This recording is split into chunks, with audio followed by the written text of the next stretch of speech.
పశ్చిమ గోదావరి జిల్లా భీమవరం ఎమ్మెల్యే పులపర్తి రామాంజనేయులు నలుగురు వ్యక్తులకు సీఎం రిలీఫ్ ఫండ్ చెక్కులు అందించారు. ఆరోగ్యశ్రీ లేకపోయినా వైద్యం చేయించుకున్న బాధితులకు కూటమి సర్కార్ ఆర్థిక సాయం అందిస్తోందని ఎమ్మెల్యే రామాంజనేయులు తెలిపారు.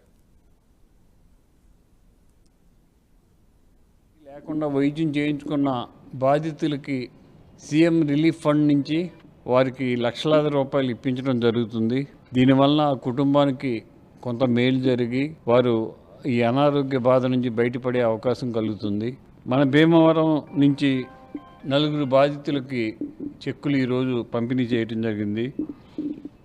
మోకార్ రజనీశ్రీ 58,084 రూపాయలు ఇవ్వడం జరిగింది. పుప్పాల కృష్ణ 2,89,027 రూపాయలు ఇవ్వడం జరిగింది. కోళ్ళ రత్నకుమారి 1,96,796 రూపాయలు ఇవ్వడం జరిగింది. మామిడి శ్రీరాములు 4,49,358 రూపాయలు ఇవ్వడం జరిగింది.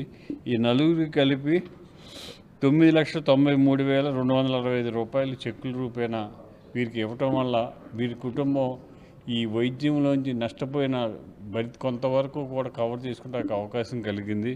గతంలో కూడా 15 మందికి చెక్కులు ఇచ్చాం.